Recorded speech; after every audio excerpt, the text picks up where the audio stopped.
Well, we are in New York City, and I am with Roger, and is it Dodi? Yes. Okay, Roger and Dodi. And Roger, where are we? We are in the retail store, a Pup-Tail Lodge. Okay. And here we have, we sell the dog food, accessories. It's a really brand new store. And I have Dori, my dog, my son, actually. Oh, this is your son? Yes. Oh, you're the family member. Yes. I didn't know that. Hello, baby. So you and Connie also have a human child. Yes, we have a daughter as well. Okay, so it's a family of 4. Perfect, yes. Okay. Now, what made you decide to open up Puppy-Tail Lodge? Yeah, I was working for years in the industry, and the pandemic hits in New York. And we have a space that was renting really near where I live. So before, I never intended to open a business. For me, I was comfortable as a dog groomer, working, making my money, but I decided to take a risk and open the store to try to make things different. Okay. So my main goal was make things different that I can elevate the experience for the dogs. Beautiful. So you kind of decided to have an elevated experience even in your retail store, because I see you have a lot of brands that are healthier than most brands, yes, correct? Exactly. Okay. So we have decided to open the retail store to try to make a one-stop shop, and we decided to have these natural vibes as we have this in our lives, in our food, in our environment. We are trying to replicate for the dogs. Lovely. What a beautiful dog. What type of breed is this? It's a Bichon Frise. Okay. And I go to competitions as well, dog grooming competitions with him. Great. Now, when you were younger, were you artistic? Were you able to do things that were artsy? Because I think being a dog groomer is almost like being a sculptor, because you need to sculpt and create the vibe. This is one thing that I love to do. For me, the art as the dog is gonna come out. So this for me make totally difference. That it's gonna make people stop you on the street and they ask you about it. As a matter of fact, 95% of our customers are word of mouth. Wow. We do market on the Instagram, but 95% is word of mouth. So it's because they stop on the street. Oh, where you get groomed, and they recommend us. Now, why is it important for a dog to be groomed? To make. First, we are in New York City. Unfortunately, the streets are dirty, as we know. So we definitely recommend we keep them in the schedule as a bath grooming, and the hair grows as well. So we need to trim once in a while. We always recommend every 3 weeks for a bath and grooming. But yeah. Okay, and it's also for both their health and aesthetics, right? Yeah, aesthetics so it's important for them to be healthy and also look great. Yes, exactly. Right. Yes. So when you are going to these grooming competitions, are you seeing friends that you know also in the industry from all over the place? Yes, definitely. I always meet my friends over there that they compete as well. I started competition 3 years ago. It's always good for us, for our experience as well. So we learn new things, and we can change experience as well with the other groomers. Okay. So Roger, do you only do grooming for dogs? Yes, we do. Our concept was just for dogs since the beginning, and now in the near future we're going to start to groom cats as well. But but yeah, but because we love cats as well, but we need really a safe environment to do them. So this is the thing that we took time to, but now it's almost time to. Okay. Now, speaking of safe environments, not only do you have the retail store and the grooming, but you also have a daycare and a boarding opportunity for your families, right? Yes, exactly. We built the first store, my wife and I, and we were doing grooming and daycare in the same space. And last year we decided to expand. So we have now daycare in the boarding facility on the 74. It's just 4 blocks away, so we can connect the customers. But yeah, we are really glad that we have this space now. And it's actually close, because you left to go get something and you were right back. You're 3 minutes away. It's 4 blocks, but they're the short blocks, not the long blocks, right? That we had a little hard time to find a place because we wanted to be on this area. Understood. So definitely we could. Now, during the daycare, are you playing with the animals and giving them meals and things like that? Is it like a spa experience for them in a way? Yes, exactly. Okay. The meal is upon request. If the customer needs us to give a meal, we give them. But yeah, we basically play with them, make sure they are safe, make sure they are interacting with each other, and we have a boarding as well. So if they want to sleep overnight, they can still do on our facility. Lovely. And you love what you do. Definitely. Yeah. This for me was the most important thing in my life that happened, because I love dogs. I love the art that come out with the grooming. So for me, the business is really a passion, like a pleasure to be here too. Now, if somebody wants to make an appointment, they should call how far ahead of time? Because I know you can only do so many in a day, even though you have a big staff here and a big team. Exactly. But ideally, you want to give each dog its own like special time, right? Exactly. Okay. I would say it's good if it's 2 weeks in advance. We are pretty booked right now, but it's good. I think 2 weeks in advance is good. Great. And we try to accommodate. Well, wonderful. Well, I thank you so much for inviting us down. No, it's exciting. And you were so good. You are so good. Yes, you are. You're a very good dog. It was lovely. Thank you very much. Thank you. I appreciate so sweet. that. Well, there you go. Here was our visit. We are in NYC. That's right, New York. And thank you. Thank you so much. Thank you for the opportunity. Puppy Tail Lodge. We are here.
Joining us now is Jocelyn, and she is with CleanLeash. Jocelyn, welcome to the show.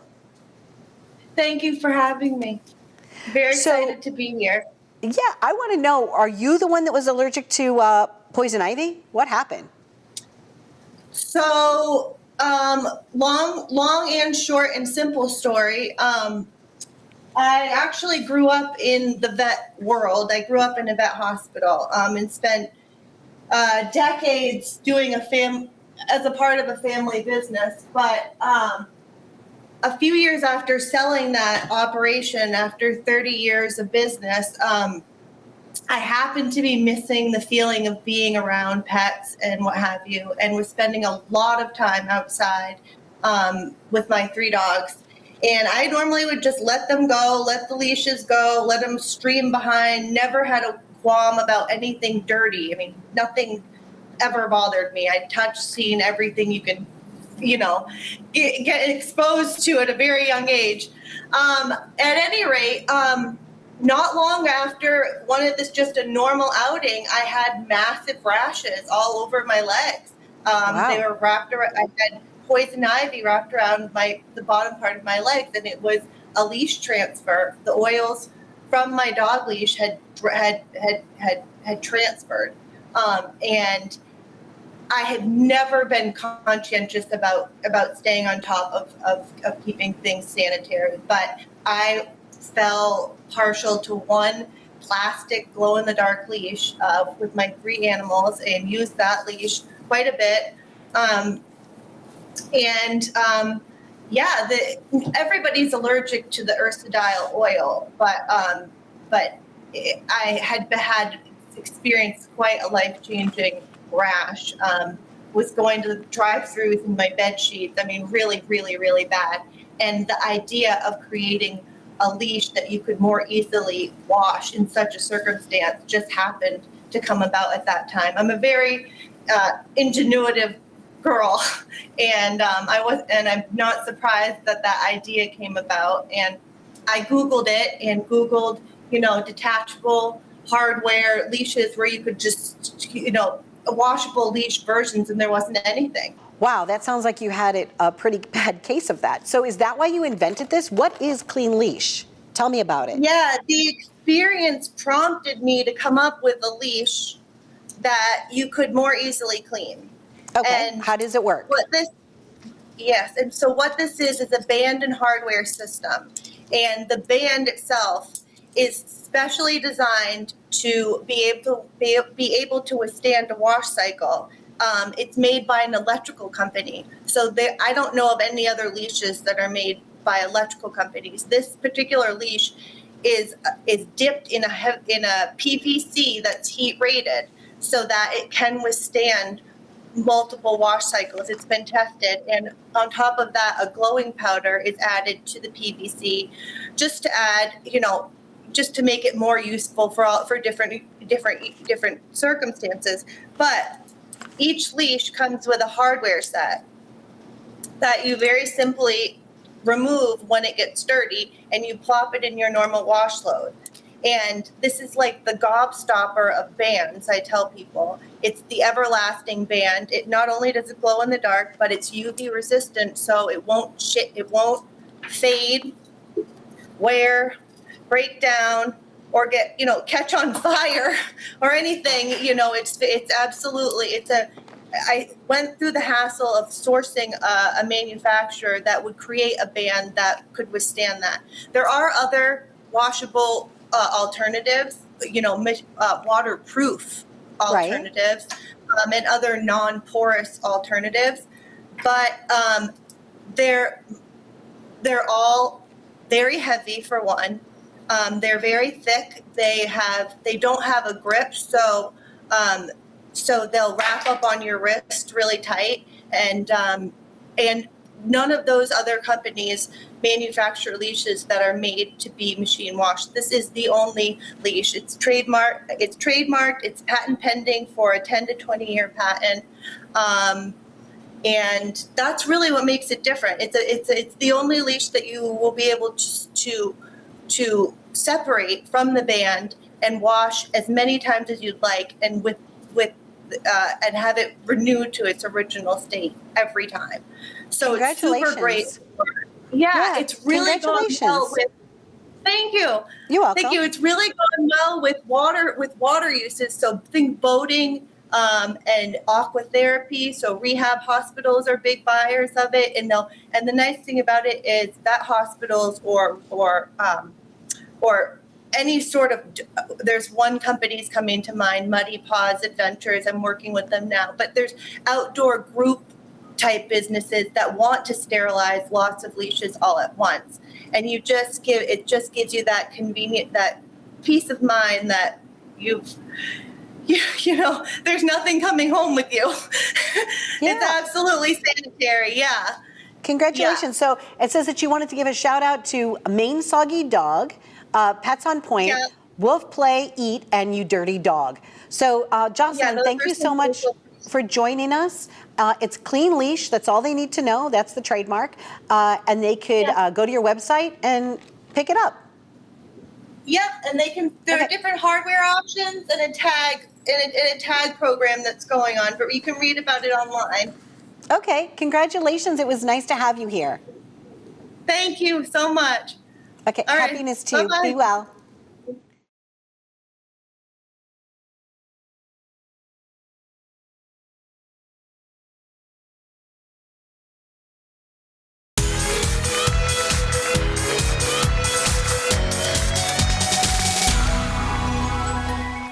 Joining us now is Kat, and she is with Watchdog Nutrition, and we're here to celebrate their brand, LUNCHBOX. Welcome to the show. How are you? I'm good. Thank you so much for having us. This is exciting. You're a fairly new company. Yes. Right? But what you're doing is a little different because it is human-grade food that you're able to provide to dogs. Yes. And to people that love their pets. Exactly. As their only family members. Yes. So someone even just said that it smells good. Like we opened up a box of it, it actually smells good. So Kat, why is it important that you wanted to create good, nutritional, wholesome food for dogs?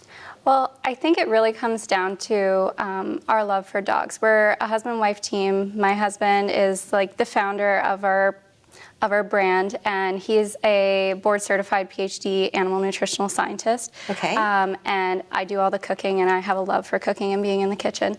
So that's really where this came from, and we wanted to, and we have a love for dogs, and all of our friends and family, everybody has dogs. And one of the common questions that always came up is, well, what should we feed our dogs? Because we want to give them something good. We want to base everything on nutrition.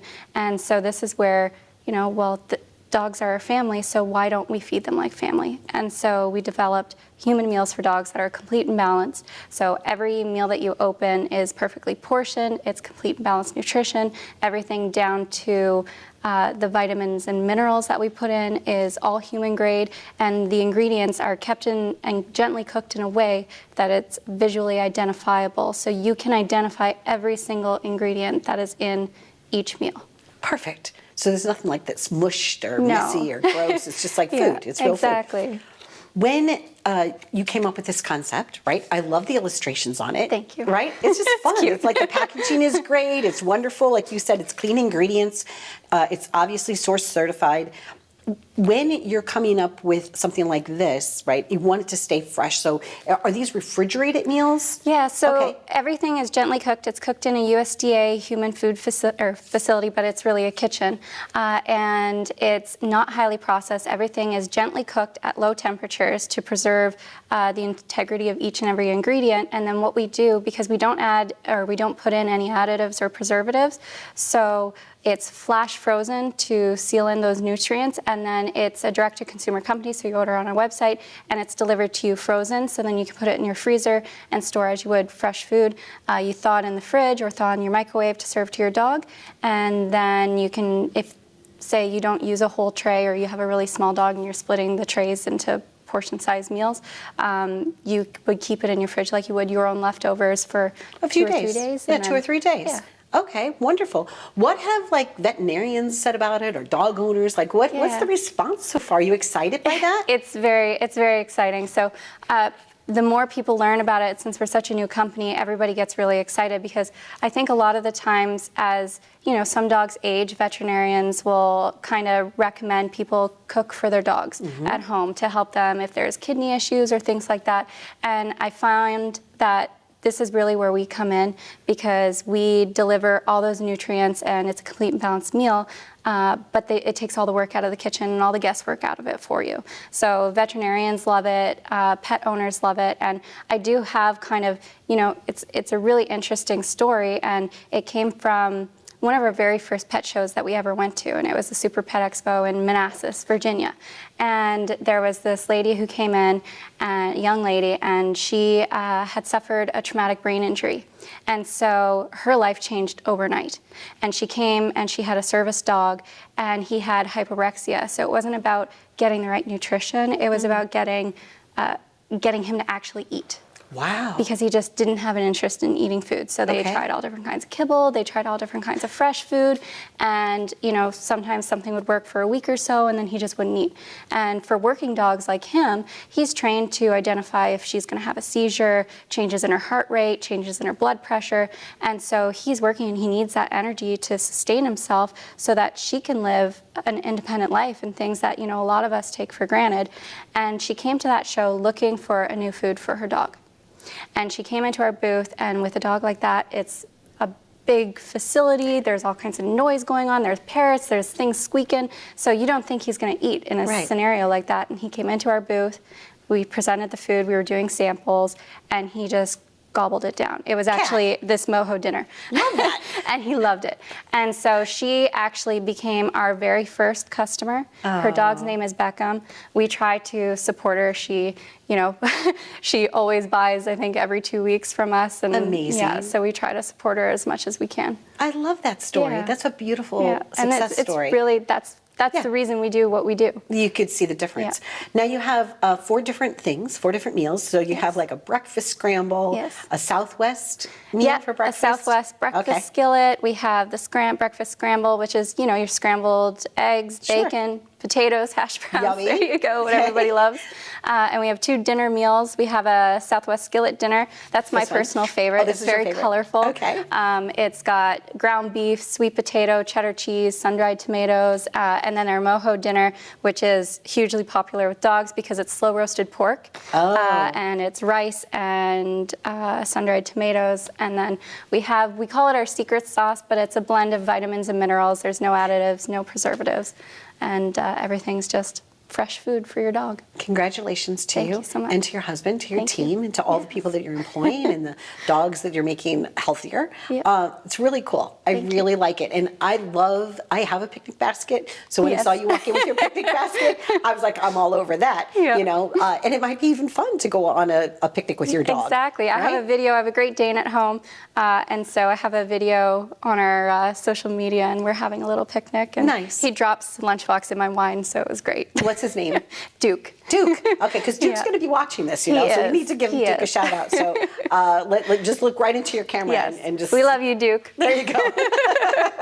Thank you, Kat. Thank you for joining us. Thank you so much. And to all the Dukes in the universe, right? You might want to try Lunchbox. Thanks for watching.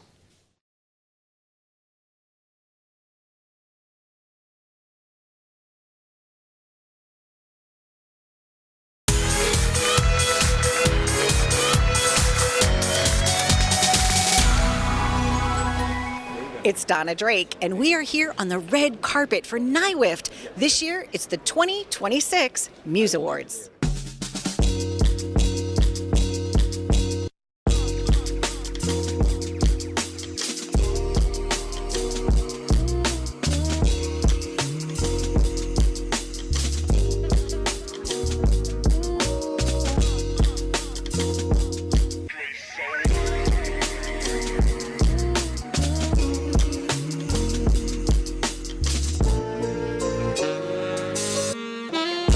Yeah, so this year's Muse Awards, it's really special. We've got some great honorees. Joy Reid will be with us, Audra McDonald, Gwyneth Paltrow. So we're really excited to be honoring these folks and to be here again this year. As a board member, what do you suggest to people in our industry in order for them to join? Like, what's a good cause to join? I think the reason why I joined was to have the support, especially in this industry. The industry is going through a lot of changes. There are a lot of employment challenges that we're facing right now, but even outside of that, having a network of really talented, kind, connected people around you is key, and so I've been able to find that at NYWIFT, and it's been really important for my career trajectory and friendships. I agree. I like it as well. I've been a member for a little while now. Not a board member yet, but someday maybe. And what's happening at BRIC? So BRIC Arts Media, I have been working there for a long time. We are in Brooklyn. Brooklyn, yes. That's where our cameraman lives. I see, like, Robin going like this. Yay. Nice. And so at Brick, we do a lot of around media education. We are the public access facility for Brooklyn. Every borough has one. Every state is supposed to have one. And so we do a lot around the arts, multidisciplinary arts in particular. So we also do the Celebrate Brooklyn concert every year. That's what we're most known for. But we really have a lot of media education classes, and we support a lot of independent filmmakers. So it's a great place to be as a media maker. It's lovely to see you again. Yes. This is always like an event I really look forward to. So, and all of the different workshops and things throughout the year that NYWIFT does, they do a great job. So thank you. Thank you, and hopefully we'll see you on the board soon. Ooh, someday.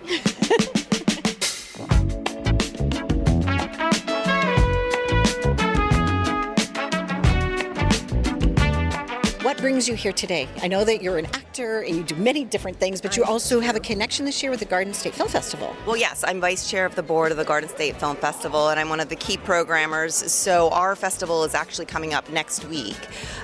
So I flew out from LA for a couple weeks, and I'm here for all of it. But it was really great timing to have the NYWIFT event, back to back with Garden State. So both great organizations that I'm proud to be a member of, and it worked out great timing for me. Now, speaking of timing, what do you have coming up in 2026? What are you most looking forward to? Well, gosh, I've been really actively developing my company, Film Festival Insider, and I created the first ever AI Film Festival strategist. So that is just now being launched into the world. I'm really excited about how that can really change the game and level the playing field for independent filmmakers competing against indie films in name only with Hollywood budgets. So that's what I'm launching into the world this year. Congratulations, it's great to see you again. Good to see you, Donna. Thank you. What year is this for you? Oh gosh, it's all a blur. But we love coming every year, and it's just a wonderful celebration to be in a room full of wonderful women and everybody. But it's really great to be a part of NYWIFT. Now, the Garden State Film Festival, what year is it for that? Oh gosh, 24 years. Yay! Can you believe it? That's wonderful, that's wonderful. What are people most looking forward to in that? Everybody always looks forward to the Friday night gala. Even if you're not interested in watching the movies, or if you're not into movies, everybody wants to come for the buzz and the energy in the room. And the feature this year is The Legend of Juan Jose Mundo. It's a great feature film. Wonderful.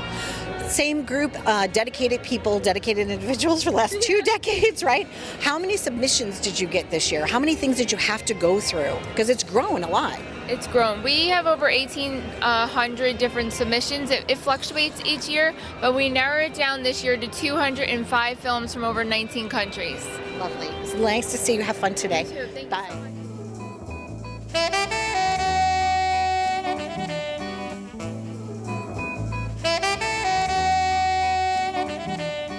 What are we in store for in New York now that you're in charge?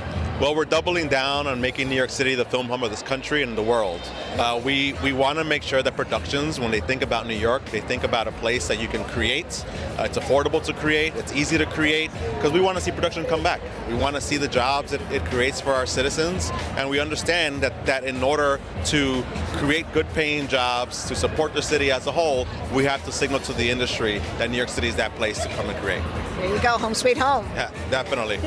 And a day like this is just really celebratory. I really appreciate it. I think this is like the 9th or 10th year I've done this. I was looking back to see, and I love it. It's great. And somebody does my hair and makeup, and I get to pour myself into a dress and look half decent, when most of the time all I want to do is wear sweats and sneakers. You look fabulous. Thank If we were going to dance, what kind of dance would we go to this like music?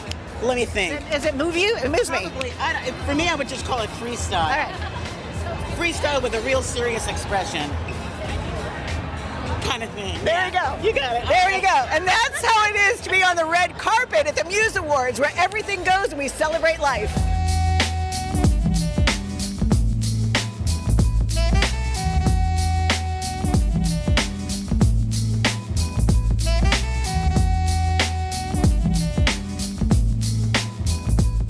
most looking forward to the fact that today's award show is also the 8th. So I get to celebrate amazing women in film, not letting their voices be silenced, and making sure that disabled voices that are really under threat are amplified greater than ever. That's my goal for 2026. It was nice to see you last year. I really like this event because year after year you get to see people that you've kind of like formed a friendship with, a collaboration with. Or you feel the same way? I feel like more exciting for me is meeting the new people. Every single year, incredible new talent comes. So like an honoree from the past like me is always like, I can't wait to meet the new generation. Yeah. It's bright, happy, joyful faces all around today.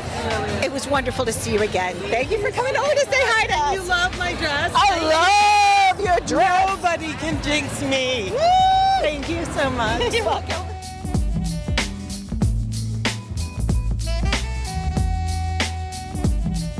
Maria, Maria, Maria. I want to shake a little bit, but you know. I got it. I understand.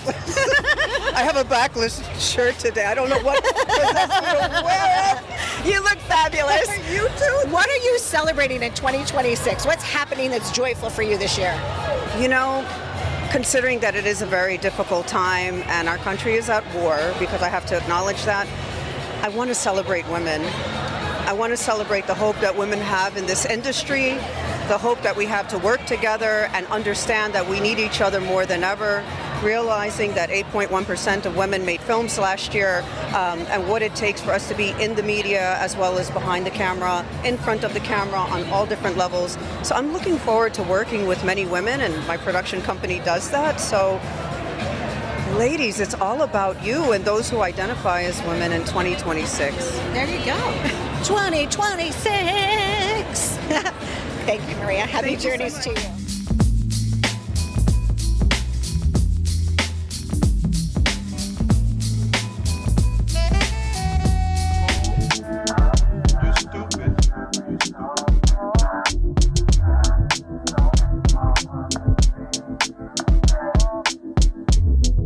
Hello, it's 2026. What are you most looking forward to this year? This is really an exciting time for me. It's really a thrill to be honored with New York City's Made in New York award. I grew up in Omaha, Nebraska, but I feel like I really was made here in New York. And so I got to move here and be a part of this amazing creative community, and to have the honor is so personally meaningful. It's also meaningful for me for SAG-AFTRA, because SAG-AFTRA, the Screen Actors Guild, American Federation of Television and Radio Artists, as you know, we represent the actor, performers, the broadcasters, the singers, the dancers, the recording artists, anybody in front of a camera and behind a microphone. And to me, the beauty of representing them, when I get this award, I really feel like it's being given to them, because what they do to bring to this city, whether it's reporting the news, whether it's the films that are being shot, the amazing TV shows like Elsbeth that feature New York City almost as a character, to me, that's like the most exciting thing about today. It was lovely because she was honoring Jen from Stumble the other day. I got to go to an event, and just like you, I'm from St. Louis, Missouri. So like here we are, New York City. New York City, here we are. We made it. I was born in Independence, Missouri. There so you go. hey, it's So if you Missouri can to make it Nebraska. here, You can make it that's it. anywhere. New Anywhere. York, New York. Thank There you you so go. It's much. so good to see you So again. nice to see you.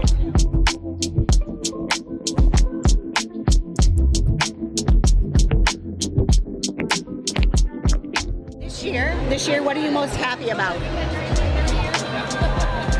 Being alive. I agree. That, and also showing myself in everything I do. I have a voice in everything. Wonderful. Who is one of your heroes in life? Who's somebody that means something very special to you? There's several. Yes. Most sacred is family. Okay. From friends, professional and personal. And my muses are myself and people that I know, I meet, and family's the key. I agree with you 100%. I love my brothers. I'm so grateful for them. Today is a big celebration for you. I know you must feel so excited in your heart. You look fabulous. Thank you. So nice to meet you. I'm honored to spend some time with you. I was looking forward to meeting you. And I love your work. You're really talented. Thank you. You're welcome. Nice to meet you.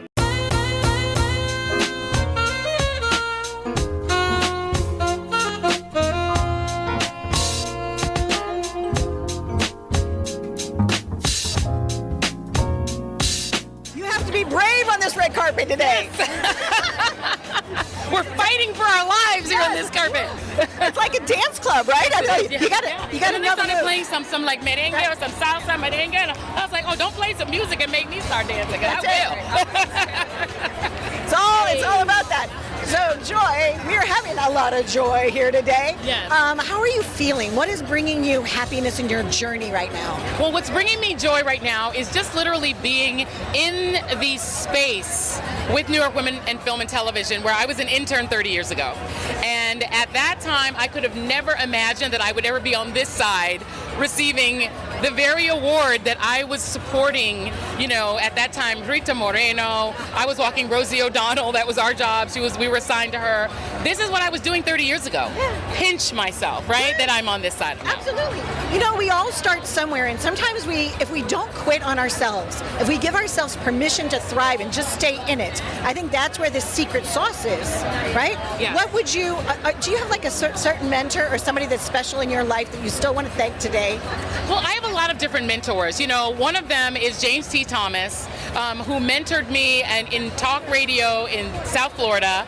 And he was somebody who, while he was very famous, everyone knew him and no one knew me, was willing to hand me a mic and say, you take that microphone and run with it, and was willing to develop me and help me grow and give me space. So he's one of my incredible mentors. I would also say Melissa Harris Perry, who did the same thing at MSNBC. She said, I want you to fill in for me. I want you to stand in for me, one of the most popular shows that had ever been on MSNBC weekends, and she allowed me to take that space, as did Rachel Maddow, as did Lawrence O'Donnell and Chris Hayes, you know, and Alex Wagner, and all of my friends there, and Steph Rule. All my friends there were always willing to share the mic. And I think that when you have people in your life that are willing to share their platform with you, you can only be grateful. It is mentorship, even as it is also friendship. Congratulations. Thank you. Thank you so much. So exciting. Growing up, who was a muse for you? Who gave you inspiration? I come from a really big family. I'm one of 12, so I would have to say all of my family, but specifically my mother and my sisters. Okay. They were me before me, and they just showed me what it meant to be a beautiful, black, tall woman in this world, and who also love sports. And it's been the best thing that I could have had in my childhood. Now, growing up, you did have relatives that were pro athletes. Yes. When you became a pro athlete, how did you make that announcement? Did you say, hey, listen, I'm a pro? I mean, honestly, I kind of figured this is where the road was leading. I think it was more so about being prepared versus when it was going to happen. And they just gave me the best advice. Shout out to my brothers who even my sisters have been professional athletes, but my brothers and my dad have really gave me some really sound advice as far as the business of it. And I felt really well prepared. Good. Yeah. And it's also important to enjoy what we do, right? What do you love best about what it is that you get to do? I just love new experiences and meeting new people, and just every season is different. I love being able to just give people something to look forward to enjoy themselves, to be a little bit of a bright spot in their day, and it makes me more passionate about what I do. Yeah. Yes. Too. You know what? I think that's what it's all about, waking up and making the choice to be happy. Yes. Now, everybody that has ever held a basketball always tries to do the spin thing that the Globetrotters do. Right? Yes. I can't do it. You can't do it? No. Especially with these nails. Like, I cannot do that. But did you try? I've always tried. Every media day they ask me, and I'm like, I cannot do it. I hate to disappoint, but I'll try. In memory of Curly, we can't do it, but we do try. We all try, right? I'll work on it. There you go. What brings you joy about today, specifically about today? I think this being the inaugural year of sports and media, and to represent just every women's athlete right now, not just the WNBA, but to show that, you know, our field is just so, it can mesh with so many other communities, and it's a language that you don't have to know how to speak the same language, but you understand what we do and you feel the passion and the joy that we have. I'm just happy to be in this room with just amazing women, just not in sports but in general. It's nice that you lend your name and your talent and your treasure to so many different philanthropic things. I just want to tell you thank you. I see what you're doing in your community. You're such a giver, so celebrating you over that. Thank you so much. I appreciate that. Yeah. Happy journeys to you. Thank you. And bye, Brian.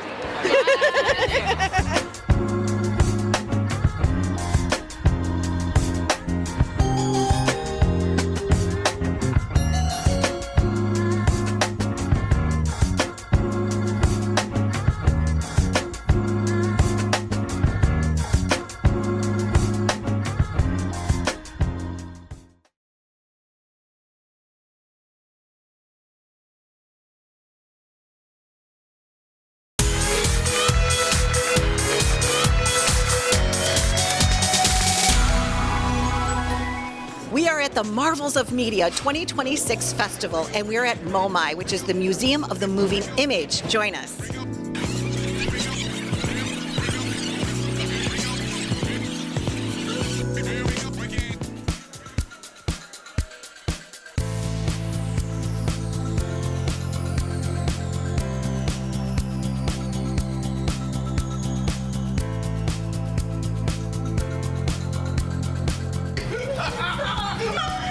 They call it a disease spread by the hairs.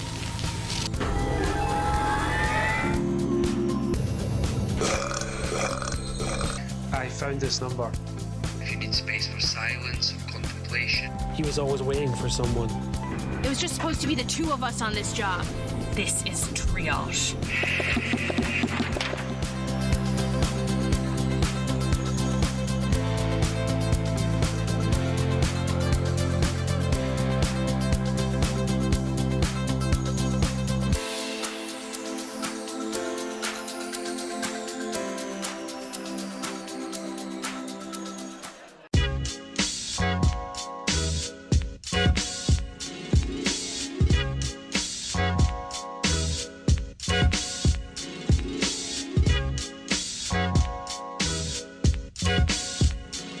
Congratulations. As a celebrity ambassador for this festival, what does it mean to you personally? What does it really mean to me personally? Well, a person as myself, I was a young girl, I'm misunderstood, but now, because of the helpful impact that I help with others on the autism spectrum, when I give others the voice, this is what benefits. And tonight, being the 5th anniversary, is where everybody gets their voice be heard. Dani Motion, tell us about that. Yeah, Danimation, because it's animation, That's right. Yeah. We at Danimation help educate, elevate, and empower people on the autism spectrum by helping them learn how to turn their passion in animation into careers by providing summer camps, one-on-one sessions, and career opportunities to work on short films. And 5 short films are being featured. Yes, they are. And you've had at different, in California, you've had like 15 projects that have been shown there. Like you're kind of well known for all the things that you've done, including Love on the Spectrum. When you found out that you had a role on the Netflix show, who did you celebrate with? I definitely celebrated any people on the autism spectrum from the show and the cast and crew, including cast and crew members. Whenever a new season of Love on the Spectrum gets premiered, we definitely get recognized, and we are so humbled and grateful for this, for the recognition. People love the show. Like even like at my studio, people are like, "Did you see this episode? Did you see that episode? Did you see Dani?" So congratulations and continued joy to you. Thank you so much. Oh, and by the way, the 4th season will be coming out on April 1st. Excellent. Can't wait. Okay, thank you, Dani. Thank you so much.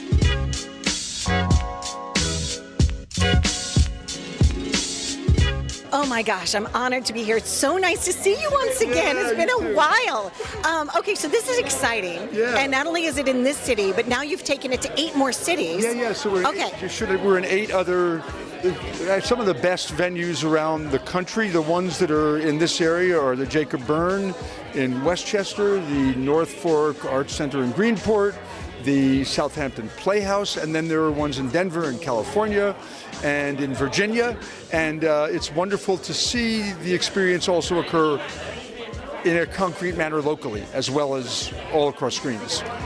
I know that your son was the inspiration, but did you always feel like, even before you had your son, that there was something special about people on the spectrum, that they had something important to say or a different way of saying it?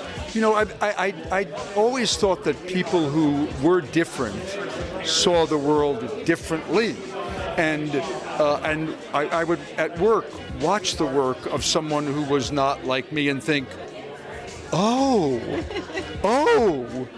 whoa, a different voice. And so it transferred to neurodivergence completely for a whole set of reasons which are too long to explain, but you understand. I do. And so there's nothing more satisfying than seeing those things come to life. It really is satisfying. And you know what's satisfying for the audience is all the stories that you've been bringing to life. I met you years ago at the Brandon Tartikoff Awards, and Brandon was known for Cheers and Taxi and doing sitcoms. But now, Josh, I have to tell you, Josh Sapin stands for a body of work that is so extraordinary. Whether it's Mad Men or Saul, all these things. How do you feel about your body of work? I would feel that you flatter me excessively, is how I would first feel. That you flatter me absolutely excessively, and it's not my body of work, it's the work of other people, but that I'm happy to be able to help facilitate all that work. Well, and you know what, and I think being able to greenlight that, and just like tonight, it's opportunity. When content meets opportunity. Actually, you said it really well, and being able to facilitate that is its own, for me, enormous satisfaction. If you don't have talent, you might as well be able to help those who are talented. Oh, that's so sweet. That's so it's sweet. a little true, you know what I mean? You have talent. He has mad talent. He certainly does. It was so lovely to see you again. I'm honored to spend time in your presence. What a pleasure. And this is great. I mean, like Marvel's a Media Festival, right? Be well, guys. So Jackson, you are the MC for tonight. You also won the first year, right? Tell us about your involvement in this particular festival and why it means so much to you. Yes, so I'm very honored to be part of the steering committee at Marvels of Media. Every year I get to take a look at some of the films that have been submitted for the festival. I get to give my 2 cents on that and just determine the whole overall direction and shape of the museum so it can really be an inclusive experience for all autistic people who want to take part in it. Do you think there's going to be dancing tonight? I would love for there to be some. I think that'd be great. Happy to start it. Yeah. Let's go. Yeah. Hey. They've got video games. They have all kinds of stuff, and now there's dancing. There you go. Hey. Yeah. It was so nice to meet you. Yeah, great to meet you as Thank well, you for Donna. playing along with me. Yeah, you know? happy to. And Autistic Barbie is here too. There's so many cool things that are happening. Yes, it's amazing. Autistic Barbie is going to be here for a family night. People are going to get to make their own stop-motion videos with Barbie or any doll or action figure that they want to bring to the table. It's really engaging both the young autistic population as well as adults, so it's really inclusive and there's something for everybody here. And I heard you got your outfit from Ann Arbor. My son goes to University of Michigan. Are you serious? Oh, go blue, no kidding. Go blue, Matthew, go blue. Hey.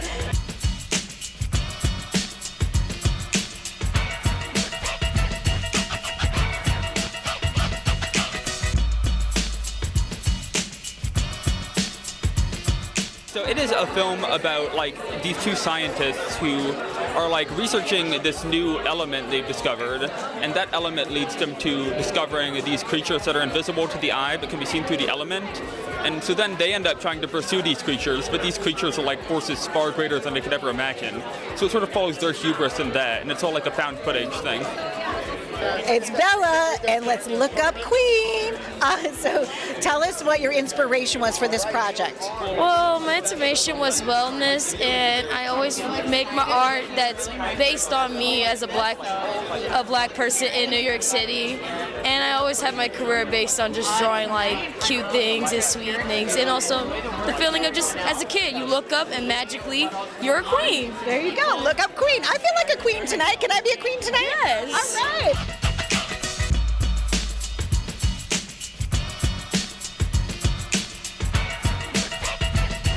Susanna, tell us about your experience here tonight and what you're most excited about.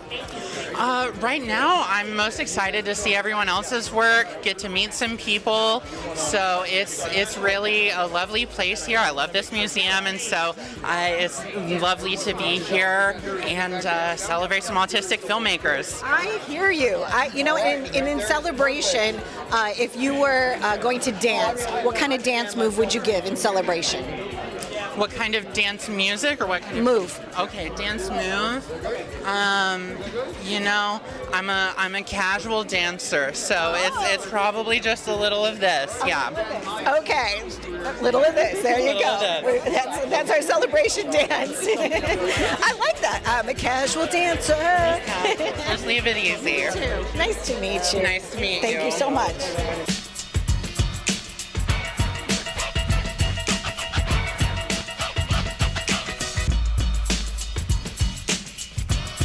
Stephen, congratulations. What does it feel like tonight to be part of the Marvels of Media?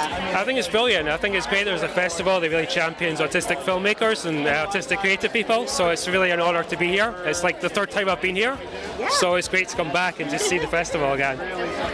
When did you know, at what age did you know that you were creative, that you had a creative spirit about you? I've always drawn and I've always kept sketchbooks and kept diaries. So from a young age, really, as soon as I could write, as soon as I could pick up a pencil and draw, it's something that I've done. So I've had parents who are really supportive in that, and it's just always something I've done. It's lovely to meet you, and you have such a beautiful voice. Where are you from originally? I'm from Scotland, so yeah. I like it.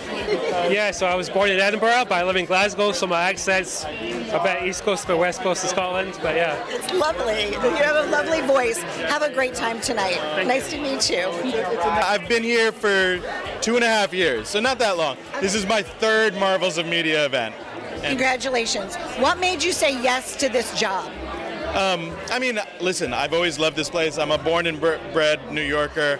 I've been here my whole life. I've been coming here my whole life. It's kind of one of the greatest places in New York City.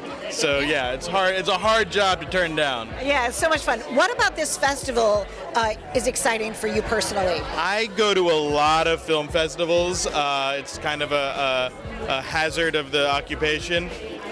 There is no film festival in the country where the voices are so pronounced, it's so authentic, it's so unique. This is really one of my favorite events. Yeah, I think I'm really excited. And look at all the buzz. I mean, you would think it is now a major festival. It's like this little quiet thing that now has exploded in a good way. Have you been here before? Yes. Okay. Yes. The movies are also amazing. Yeah. And you don't see them anywhere else, at least not all together. Right. Yeah. Yeah, it's a beautiful festival. It's curated so well. I've known Josh Sapin for a long time, but it's my first time meeting you. But congratulations. Wishing you all the best of success. And go Momai, right? Go Momai. Go Momai. Go Momai. Big up.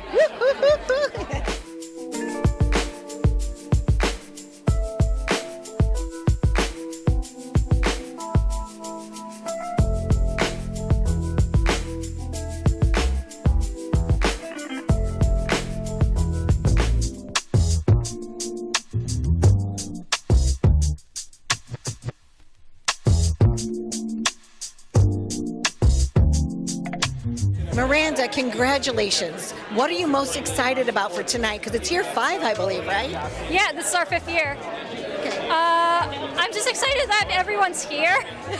Genuinely, I am so excited that there are new people who are here, that there are people who are returning, both in regards to the media makers, but also in regards to just the audience.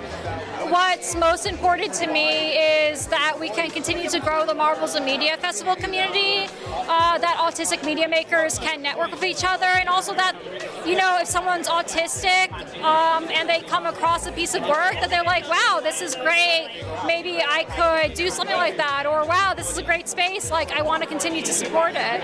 Yeah, it inspires hope. Yes. Right? And acceptance overall.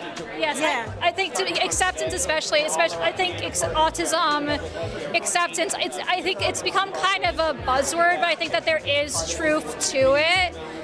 as well that there is first the awareness part and then the acceptance part. And I think that by coming and watching these individuals and seeing their talents and their personalities, that can also lead to acceptance and just a celebration of the humans who are there. Now, speaking of celebrations, would you dance just a little bit and move with me? Oh, sure, why not? All right, there we go. So, there we go. We're adding dance this year to the festival because, you know, you got video games, you have all kinds of fun things, you've got the Barbie coming. I mean, and I feel like dance, right? We're living it up a little bit. Why not? Unfortunately, people have always poked fun at my dancing. Miranda, I think you're a good dancer. Oh, thank you. I'll dance with you anytime. Yeah, why not? Especially on this red carpet, so.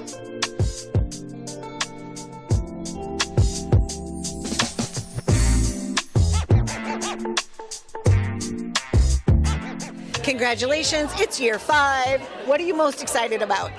Well, why we're all here tonight, the films and the filmmakers and all the other media work that we're presenting, including the video games and VR. When did you realize that you were creative, that you were like able to like celebrate life in a different artistic way? I've been feeling like I was great since I was 8. Yes, I'm owning that. And what makes an idea?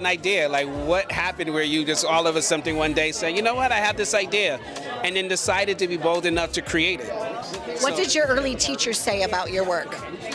Well, you know, I realized very early that I can be creative on both sides of it, you know, making the work but also helping others. Okay. So in my role here at the festival in producing it, I know that I can be also an added value of being able to have a platform to support filmmakers. And your team, Josh and Miranda, tell us your thoughts on them. They're amazing. We wouldn't be able to do this work without Josh. You know, Josh, from a personal and professional place, decided to launch this festival in its 5th edition. And Miranda, coming from this community, is a big reason why we're guided in the right direction. So they're awesome. I can't say enough. And what about MoMI in terms of like having this as the venue? Well, it's part of the reason I joined, to come and be part of this Marvels of Media. Aziz, who heads this museum, has a great vision and is determined to use this as a platform to create all kind of opportunities, not only for the community, but our artistic media makers. And so that's why I'm excited about it. Me too. Congratulations. Have a great night tonight. Thank you.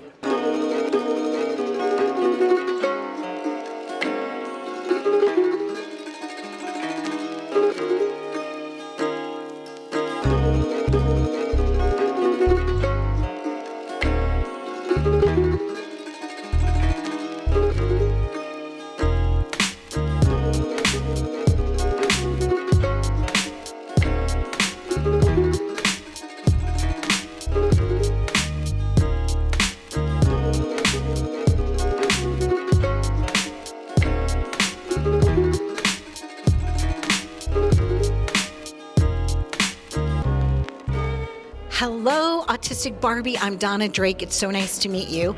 And although you have your noise cancellation headphones on, I feel that we are still connecting.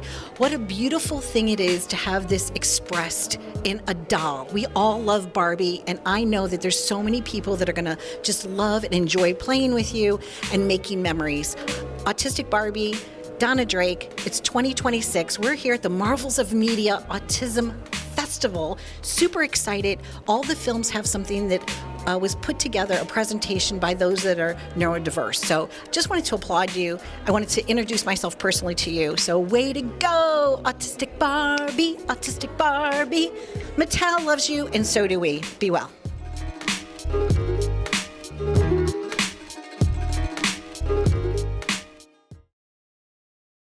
This is Donna Drake. Happy journeys.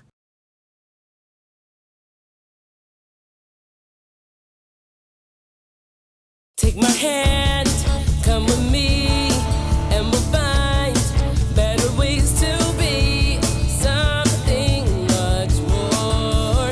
Thanks for watching Live It Up. You can visit us at liveituptvshow.com.